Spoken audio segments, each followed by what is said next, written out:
who was the mine manager. Now remember this, and he was not supposed to know Matt Roderick at all. He was on the trail with his sidekick, Deans, and they saw somebody riding towards them. Deans thought it was Long Alex, but Keene didn't. He rode up to this figure, a guy who wasn't supposed to know, and said, and all Deans heard is Keene saying, "Is that you, Matt?" And then he heard some whispering or a muffled conversation, and a few moments later he heard a single shot. And one of the men toppled from his horse and lay in the dust. Deans fires his rifle at the other man, thinking that Matt Roderick had shot Keene. It wasn't. It was the reverse.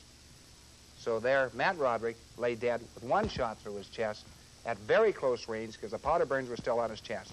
So what had actually happened is that Keene had ridden up and had conversed, said something to Matt Roderick. We don't know what it was to this day.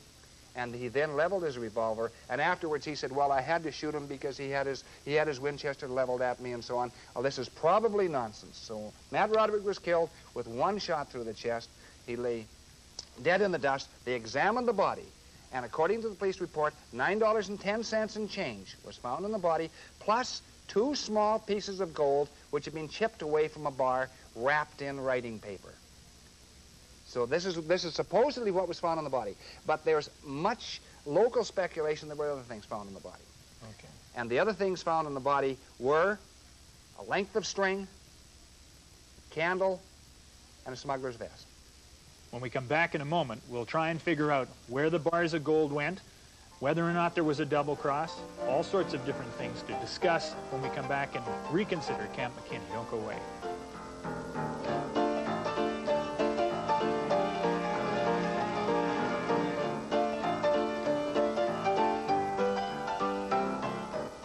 Gold bars in the Camp McKinney robbery. Yep. Let me see if I got this straight. Matt Roderick is part of a hold-up crew that take 2 large gold bars and a small one from the wagon that's taking it down to Midway. Right. He disappears down to Seattle, Yep. but they don't figure he could take all the gold bars with him, maybe just the small one. There were witnesses who said he didn't. Yeah. That was August of '96. In October of '96, a couple of months later, he comes back. That's proof that maybe the gold bars were there, right? That's right. I think it's very, very ample proof because Roderick, I think, must have assumed he was under suspicion at that time. He came back in to retrieve the last 2 bars, and there to meet him was Keene. The manager of the mine. The manager of the mine. Who blows him away. Who blows him away. So, do you feel that Keene was involved in the robbery in the first place? I'm absolutely certain that Keene was in on the robbery, and quite possibly McCauley as well, who was a large shareholder in the mine. So I think Keene, McCauley, and Roderick were all in it together. I think they planned it well in advance, and Roderick double-crossed them, and then Keene was willing to double-cross McCauley because he, I think, assumed that he knew where they were. He shot Matt Roderick, and at very, very close range, powder burns right on him, and Roderick was gone, so then it meant a one-way division. That was to Keene. Now, the thing that you alluded to was the fact that Roderick was carrying on his person stories. This was not brought up in evidence, but a candle, a length of string, and a smuggler's vest. That's right. What do these things tell you? Well, the smuggler's vest was large enough, evidently, to hold the 2 larger gold bars. So that would be the first thing. Hold them under, out of sight, under your shirt. Now, the string and the candle indicate something else. The string indicates, well, first of all, the candle indicates they probably hid the bars either in a shaft or a tunnel. And needed the candle for light. Certainly, had to have the candle for light. And the string to measure how far he'd gone into the tunnel in the first place. Now, this guy was a mining engineer, and this is how he would have done it. So that's why he was carrying the string. That's why he's carrying the candle. And the only reason he'd come back is because the big bars were still there.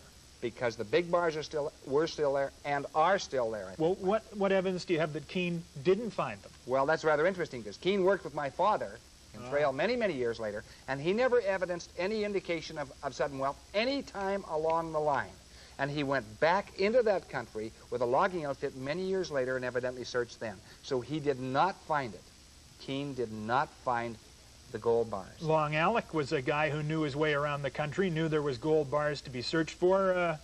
What stopped Long Alec from finding them? I think you have to look at the scenario, Mike. And the scenario was this. The robbery took place near McMinn's Meadows.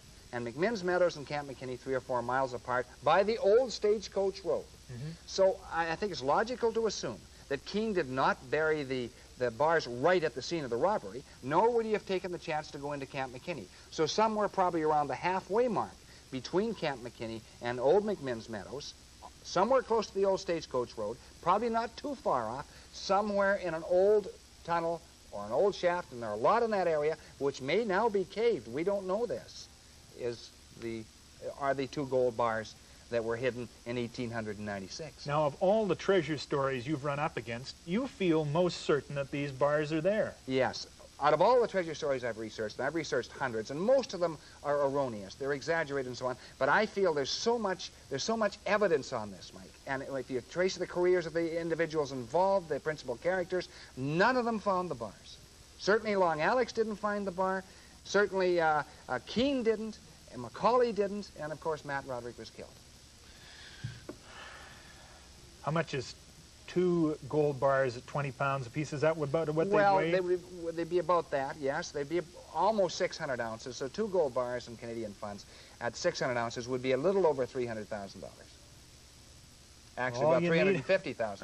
All you need is a candle and some string. Well, you need a very fine metal detector, and you have to be prepared to cover several thousand acres in that old Camp McKinney area, finding the old Stagecoach Road, which is easily followed in some areas, and other areas it disappears because it's cut across by the road of today.